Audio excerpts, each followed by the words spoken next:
नमस्कार दोस्तों। आज राष्ट्रपति से जुड़े हुए एनसीईआरटी का महत्वपूर्ण जो है प्रश्न पॉलिटिकल साइंस का है, जो हम इस वीडियो में डाल रहे हैं। ये मेरा वीडियो जो है 11वां वीडियो होगा एनसीईआरटी का, और जितने भी राष्ट्रपति से बनने वाले महत्वपूर्ण क्वेश्चन है वो सभी हम इस वीडियो में देखेंगे। और ये जो चल रही है लगातार एनसीईआरटी का, जो भी बच्चे एग्ज़ाम में अपेयर होने वाले हैं या एग्ज़ाम की लगातार तैयारी कर रहे हैं, वो सबों के लिए ये वीडियो काफ़ी महत्वपूर्ण होगी। आप वीडियो का प्रत्येक क्वेश्चन को ध्यान से देखें। इसमें जितने भी प्रश्न है जो आपके एग्ज़ाम के लिए जो है वीवीआई होंगे।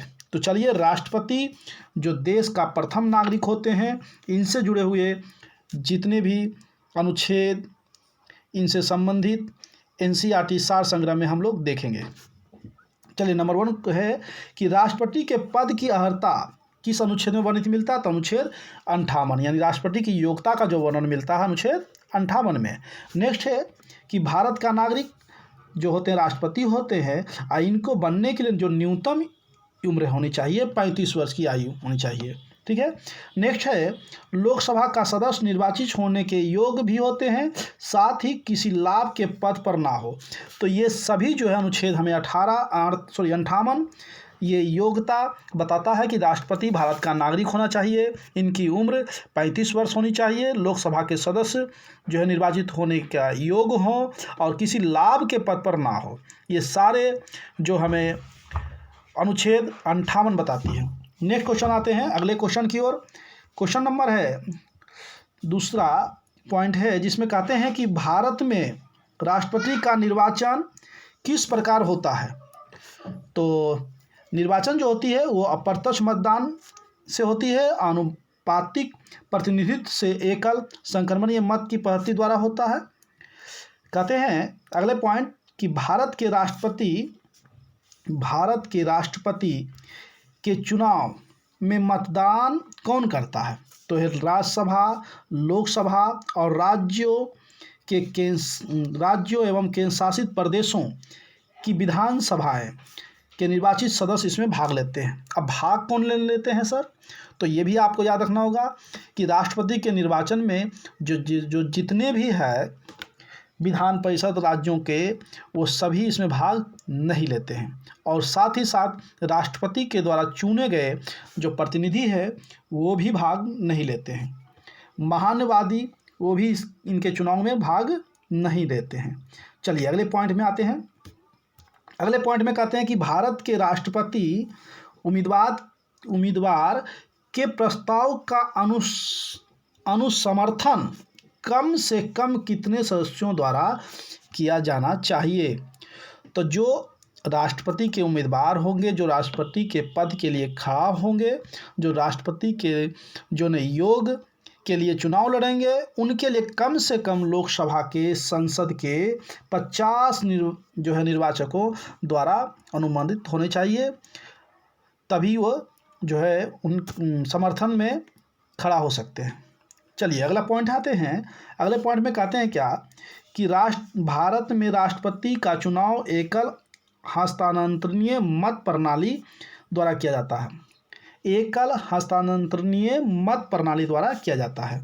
अगले है कि राष्ट्रपति के निर्वाचन में किसी राज्य का मुख्यमंत्री किसी स्थिति में मतदान करने के लिए पात्र नहीं होगा।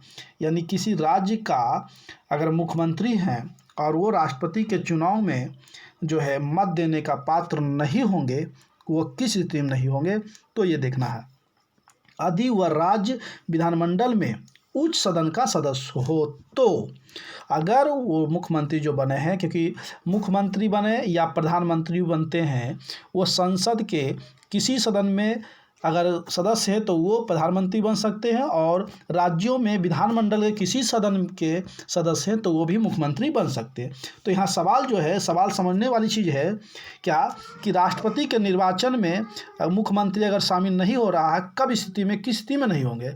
तो आपको मालूम होगा, मैंने बताया था इसके पहले कि जितने भी राज्य हैं विधान परिषद वाले, यानी विधान परिषद जो है मुख्य राष्ट्रपति के चुनाव में शामिल नहीं होते। यही कारण है कि मुख्यमंत्री अगर किसी राज्य के हैं तो वो विधान परिषद के सदस्य हैं और विधान परिषद के सदस्य से ही चुना करके वो राष्ट्रपति बने हैं, जिस कारण वो मुख्यमंत्री बने हैं, जिस कारण वो राष्ट्रपति के निर्वाचन में भाग नहीं ले सकते हैं। चलिए नेक्स्ट पॉइंट आते हैं। कौन राष्ट्रपति के निर्वाचन मंडल का तो भाग है परंतु वह उसके महाभियोग में भाग नहीं ले सकता? तो वह है राज्यों के विधानसभाएं। राज्य के विधानसभा जो हैं, जो राष्ट्रपति के महाभियोग में भाग नहीं ले सकते हैं। नेक्स्ट आते हैं, कहते हैं कि संसद अथवा विधानसभा का कोई सदस्य राष्ट्रपति निर्वाचित हो सकता है परंतु उस पर क्या शर्तें हैं? यानी संसद या विधानसभा कोई सदस्य निर्वाचित राष्ट्रपति के लिए हो सकते हैं, लेकिन उनके लिए कुछ शर्तें हैं। क्या शर्तें हैं? तो ये देखना है कि निर्वाचित होने के उपरांत उसे अपनी सदस्यता छोड़नी होगी। उन्हें चाहे जिस पद पर हो वो अपनी सदस्य को छोड़ना पड़ेगा, चाहे राज्यसभा का, विधानसभा का, या फिर विधान परिषद का, या फिर आप लोकसभा का किसी का भी सदस्य हो, उन्हें वो सदस्य से त्यागपत्र देना पड़ेगा, तभी वो राष्ट्रपति के चुनाव में भाग ले सकते हैं, राष्ट्रपति के लिए जो है निर्वाचित हो सकते हैं। अगले आते हैं पॉइंट, संसद के लिए राष्ट्रपति का अभिभाषण कौन तैयार करता है? तो केंद्रीय मंत्रिमंडल जो है संसद के लिए राष्ट्रपति के जो है अभिभाषण तैयार करते हैं। नेक्स्ट आते हैं, राष्ट्रपति की मृत्यु, पद त्याग अथवा हटाने जाने पर पद की रिक्तियां को 6 माह के समय जो है समय यानी एक तरह से कहते हैं कि समय सीमा के अंदर उसे भरना अनिवार्य होती है। ये 6 माह के अंदर राष्ट्रपति के खाली स्थानों को, चाहे किसी भी रूप में, अगर राष्ट्रपति का कुर्सी खाली है, राष्ट्रपति का स्थान खाली है, तो उनका स्थान भरने के लिए अधिकतम 6 माह होनी चाहिए। 6 माह के अंतराल के बाद उनकी चुनाव, नई राष्ट्रपति का जो है गठन होना अनिवार्य है। चलिए नेक्स्ट आते हैं, कहते हैं भारत के राष्ट्रपति चुनाव में उत्पन्न विवाद का निपटारा कौन करता है? तो है सर्वोच्च न्यायालय। नेक्स्ट है, भारत के राष्ट्रपति को उसके कार्यकाल की समाप्ति से पूर्व किस प्रकार पद से हटाया जा सकता है? तो महाभियोग लगा करके उनके पद से हटाया जा सकता है। नेक्स्ट है कि भारत के राष्ट्रपति को उसके पद से हटाने का अधिकार किसके पास है? तो वो है संसद के पास। संसद के पास ये अधिकार है कि राष्ट्रपति को उनके पद से हटा सकते हैं। किस प्रकार? महाभियोग लगा करके। नेक्स्ट आते हैं अगले पॉइंट की ओर। अगले पॉइंट करते हैं, वो है संघ की कार्यपालिकीय रिक्तियां किस अनुच्छेद के अंतर्गत राष्ट्रपति में निहित होती है? तो अनुच्छेद 53 के अनुसार। अनुच्छेद 61 के अंतर्गत राष्ट्रपति पद पर महाभियोग संसद के किस सदन द्वारा प्रारंभ किया जाता है? तो संसद के किसी भी सदन यानी लोकसभा, राज्यसभा, किसी भी सदन में उन पर महाभियोग लगाने का प्रक्रिया अनुच्छेद 61 के द्वारा प्रारंभ की जाती है। नेक्स्ट आते हैं अगला पॉइंट की ओर। अगले पॉइंट में कहते हैं कि भारतीय संविधान का कौन सा अनुच्छेद राष्ट्रपति पद के लिए पुनः निर्वाचित की पात्रता निर्धारित करता है? तो अनुच्छेद 57। यानी भारत में लिमिट नहीं है कि राष्ट्रपति कितने बार बन सकते हैं, जबकि अमेरिका में 2 बार ही राष्ट्रपति वहाँ बनाया जा सकते हैं किसी एक व्यक्ति को। और यहाँ अनुच्छेद 57 के तहत निर्वाचन में वो खड़ा हो सकते हैं कितनी बार, इसकी एक कह सकते हैं, सीमित नहीं है। नेक्स्ट, राष्ट्रपति का कोई भी विषय पूर्ण विचार के लिए मंत्रिपरिषद को वापस भेजने का अधिकार किस संविधान संशोधन द्वारा प्रदान किया गया है? तो 44वें संविधान संशोधन द्वारा यह अधिकार मिला है कि राष्ट्रपति किसी भी योजना या किसी भी अभिलेखा को या फिर अन्य जो है कानून को जो संसद के द्वारा या कह सकते हैं लोकसभा, राज्यसभा के द्वारा तैयार करके भेजा गया है, उसे पुनः जो है मंत्रिमंडल को वो दे सकते हैं अनुच्छेद 44 के तहत, संविधान संशोधन 44 के तहत। नेक्स्ट आते हैं सर अगले क्वेश्चन, भारतीय संविधान के किस अनुच्छेद के अंतर्गत राष्ट्रपति संसद के दोनों सदनों द्वारा पारित किसी विधेयक पर अपनी स्वीकृति रोक सकते हैं? तो अनुच्छेद 111, इसको सीधी से शब्दों में कह सकते हैं जेबी वीटो का प्रयोग करते हैं, यानी वीटो का अधिकार है राष्ट्रपति को अनुच्छेद 11 के तहत। नेक्स्ट क्वेश्चन, किस अनुच्छेद के अंतर्गत राष्ट्रपति कुछ आकस्मिकताओं में राज्यपाल के कार्यों के निर्वाह हेतु बंद कर सकते हैं? तो राज्यपाल के कार्यों के निर्वाह हेतु बंद जो है कर सकते हैं अनुच्छेद कितना, यह है अनुच्छेद 160 के तहत। नेक्स्ट आते हैं कुछ अनुच्छेद जो है राष्ट्रपति जुड़े हुए, वो काफ़ी महत्वपूर्ण है, आप इसको देखें और इन्हें याद भी करें।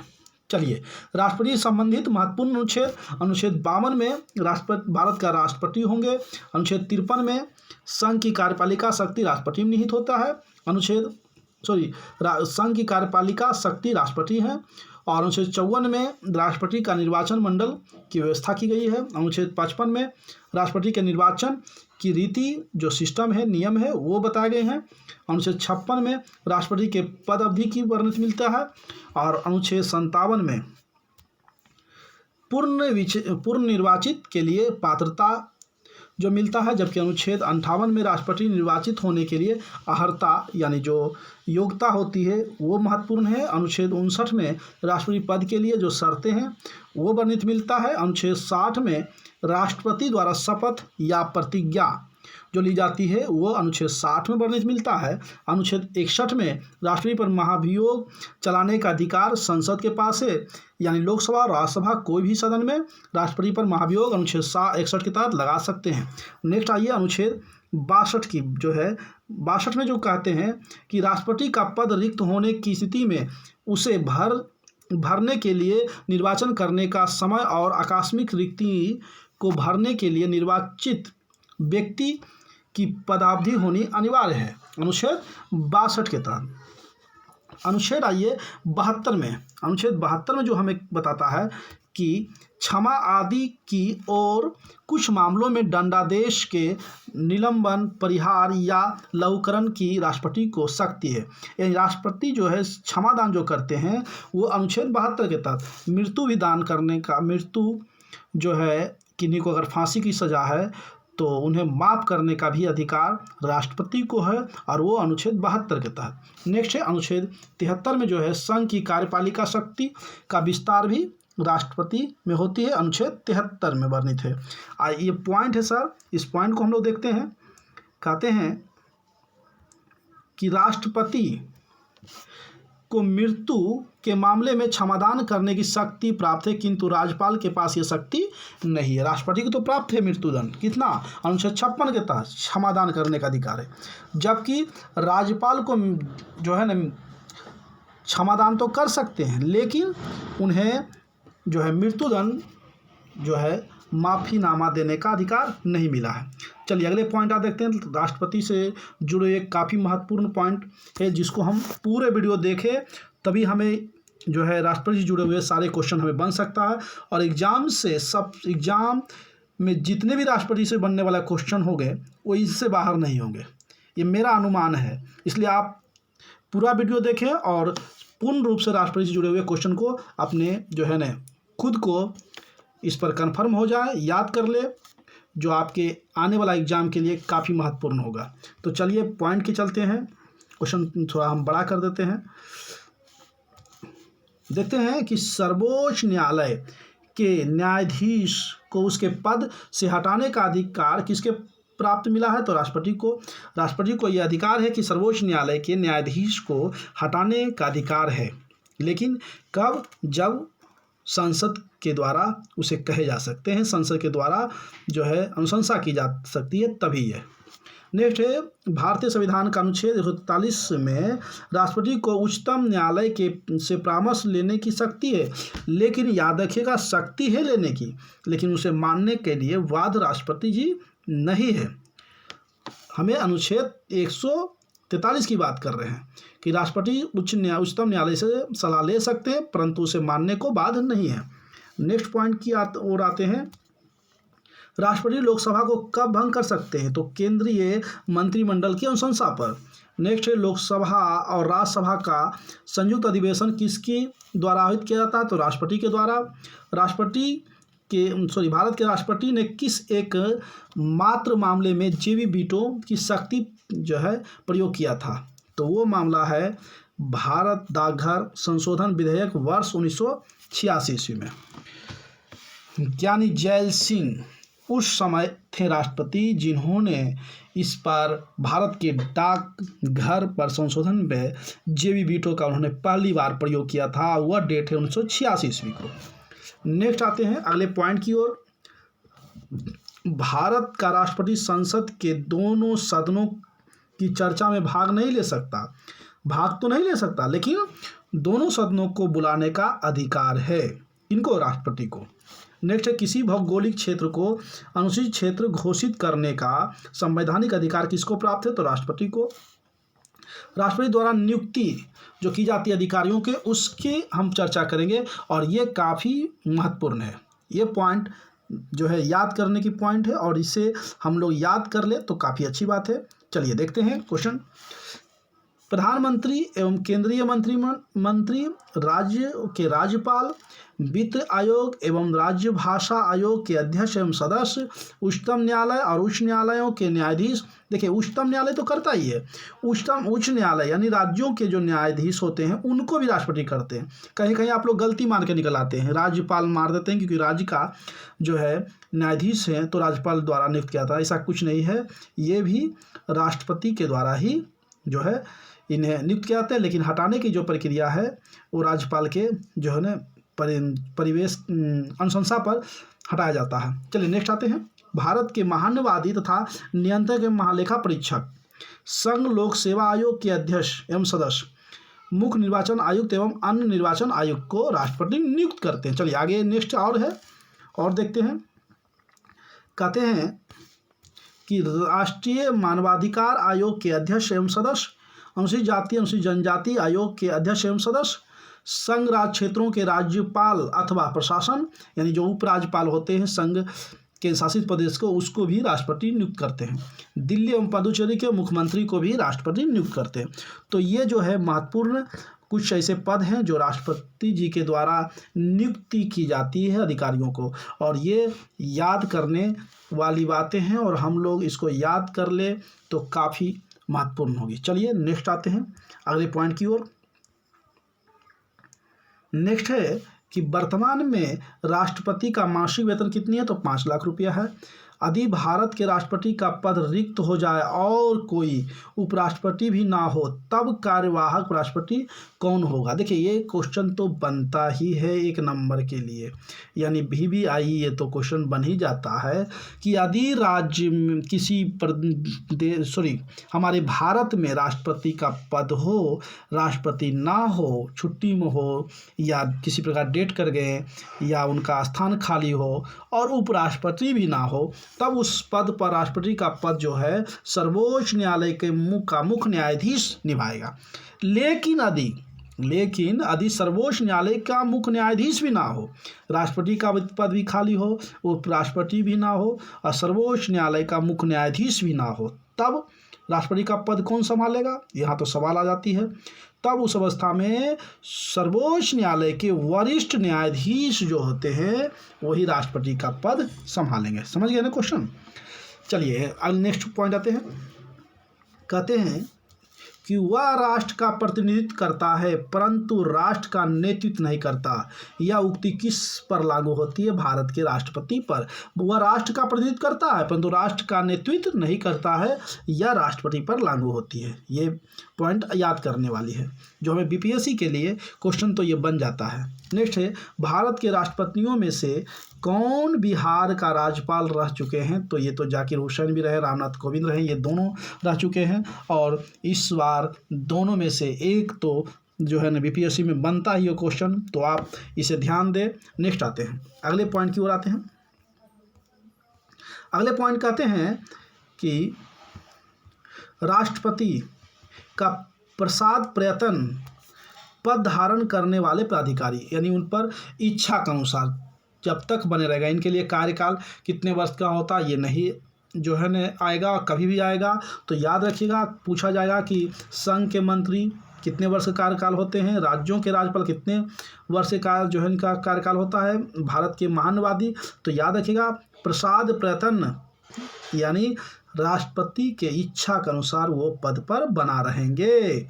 भारत का महान्यवादी, भारत राज्यों के राज्यपाल, संघ के मंत्रियां।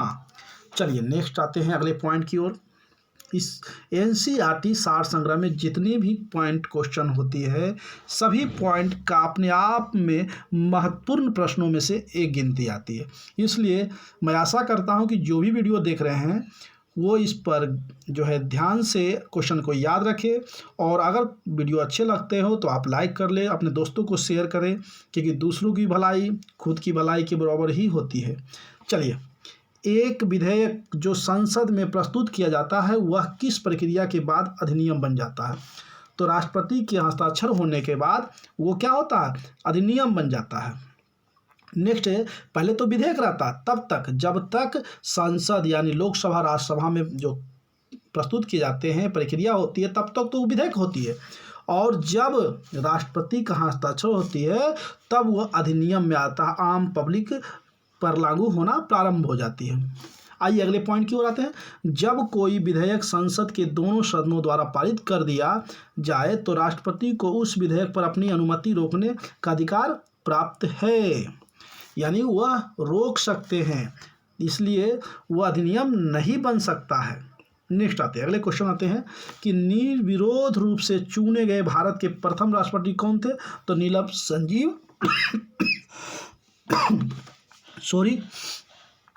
संजीव रेड्डी जो प्रथम राष्ट्रपति थे, जो कि निर्विरोध, उनके विरोध में कोई खड़ा नहीं हुए थे, निर्विरोध चुने गए थे। और कभी आ जाए कि भारत के प्रथम राष्ट्रपति कौन हुए हैं जो निर्वाचित राष्ट्रपति बने, यानी बिना चुनाव के, बिना निर्वाचन किए हुए राष्ट्रपति पद बने, वो डॉक्टर राजेंद्र प्रसाद, बिहार विभूति, बिहार का शेर थे। और नीलम संजीव रेड्डी ये निर्विरोध चुने गए थे, वो थे नीलम संजीव रेड्डी। नेक्स्ट अगले पॉइंट आते हैं, भारत के राष्ट्रपतियों में से किनका संबंध ट्रेड यूनियन आंदोलन से रहा है? तो बाराहगिरी बेकटन गिरी के, जिनका ट्रेड यूनियन आंदोलन से संबंध रहा है। अगले पॉइंट आते हैं, भारतीय संविधान भारत के राष्ट्रपति को राज्यों के मुख्यमंत्री की नियुक्ति का अधिकार नहीं देता है, यानी भारतीय संविधान भारत के राष्ट्रपति को किसी भी राज्य के मुख्यमंत्री की नियुक्ति का अधिकार नहीं देता है। कौन करता मुख्यमंत्री नियुक्ति? आप कमेंट करके आप बता सकते हैं, किसी भी राज्य की जो मुख्यमंत्री होते हैं उसकी नियुक्ति कौन करते हैं? आप कमेंट करके इसका आंसर दे, मैं आपके आंसर का इंतज़ार जरूर रहेगा। चलिए, नहीं तो फिर आप हमसे पूछिएगा, हम जरूर बताएंगे इसका आंसर। नेक्स्ट है, राष्ट्रपति का कार्यकाल कितना होता है? तो पद ग्रहण करने के दिन से 5 वर्ष तक।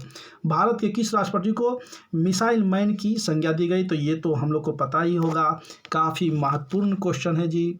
डॉक्टर APJ अब्दुल कलाम, जिन्होंने अग्नि मैन, मिसाइल मैन, अग्नि का परीक्षण किया था, और जो है न परमाणु बम का बनाने में इन्होंने भारत की शक्ति को बढ़ाने में, ये भी हम जो है न भारत की विभूति, भारत के सम्मान योग, इनसे जो है न नम्र है, और इनसे कई जीवन जो है इनके सीखने की योग्य है।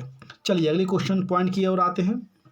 भारत के मुख्य न्यायाधीशों में से किसने राष्ट्रपति के रूप में कार्य किया था? तो वह जस्टिस M हिदायतुल्ला। मैंने बताया कि अगर पद खाली हो राष्ट्रपति का, उपराष्ट्रपति का, तो राष्ट्रपति का पद कौन करेगा? तो मुख्य सर्वोच्च न्यायालय का मुख्य न्यायाधीश। वो पहले कौन थे? तो जस्टिस M हिदायतुल्ला। चलिए अगले आते हैं, नेक्स्ट पॉइंट की ओर आते हैं। धन विधेयक को पूर्ण विचार हेतु लौटाने का संवैधानिक विशेषाधिकार किसके पास है? तो राष्ट्रपति के पास है। श्री रामनाथ कोविंद का भारतीय गणतंत्रता के राष्ट्रपति के रूप में कौन सा क्रम है? तो वो है 14वां। हमारे जो राष्ट्रपति वर्तमान में रामनाथ कोविंद जी, वो 14वां राष्ट्रपति हैं। और मुख्यमंत्री के माह है, आप दे सकते हैं कमेंट में, तो दे दे, नहीं तो हम अब बता रहे हैं, जो है 15वां जो है प्रधानमंत्री हमारे नरेंद्र मोदी जी हैं, वो 15वां है, जबकि राष्ट्रपति रामनाथ कोविंद जी हैं। नेक्स्ट है, वित्त आयोग की नियुक्ति कौन करता है? तो राष्ट्रपति करते हैं। नेक्स्ट है, राष्ट्रपति के रूप में डॉक्टर राजेंद्र प्रसाद ने सबसे लंबी अवधि 1950 से 1962 तक, डॉक्टर जाकिर हुसैन ने कार्यकाल राष्ट्रपति का पद छोड़कर सबसे कम अवधि किया था, 1 वर्ष 11 दिन। यानी सबसे अधिक कौन? तो हमारे डॉक्टर राजेंद्र प्रसाद, बिहार की विभूति, और सबसे कम डॉक्टर जाकिर हुसैन, ये मात्र 11 वर्ष 11 दिन। और ये आप देख रहे हैं काफ़ी लंबा समय इन्होंने जो है राष्ट्रपति के पद पर लिया, करीब करीब 12 वर्षों से अधिक इन्होंने पद पर बना रहा हमारे बिहार की विभूति राजेंद्र प्रसाद, जो दोनों हाथ से एक बार 2 शब्दों 2 सिलेबस को लिखने की क्षमता थी, वो बिहार की मिट्टी में है और आप लोग का भी मिट्टी में है। आप भी कुछ भी कर सकते हैं। बीपीएससी क्या है, ये तो हंसते हंसते हम लोग से निकल जाएगा। चलिए नेक्स्ट आते हैं अगले क्वेश्चन की ओर। राष्ट्रपति द्वारा क्षमादान की स्थितियाँ। जब दंड सेना न्यायालय द्वारा दिया गया हो, जब दंड संघीय विषय से संबंधित विधि के विरुद्ध अपराध के लिए दिया गया हो, जब दंड जो देश मृत्यु दंड हो, तो ये सारे अदालत के द्वारा अगर दी जाती है तो सारे अदालत को द्वारा हमारे राष्ट्रपति जो है क्षमा दान करने का अधिकार है। लास्ट इस वीडियो का पॉइंट है, इसको हम लोग देखेंगे, उसके बाद मैं वीडियो यहीं समाप्त करूंगा। चलिए क्या कहते हैं कि राष्ट्रपति के विरुद्ध महाभियोग संसद द्वारा चलाई जाने वाली एक अर्ध न्यायिक प्रक्रिया है। क्या है? एक अर्ध न्यायिक प्रक्रिया है। तो इस तरह से ये वीडियो मेरा समाप्त हुआ। मैं आशा करता हूँ कि आप इस वीडियो को पूरा देखें और कमेंट लाइक करना ना भूलें। जय हिंद, जय भारत।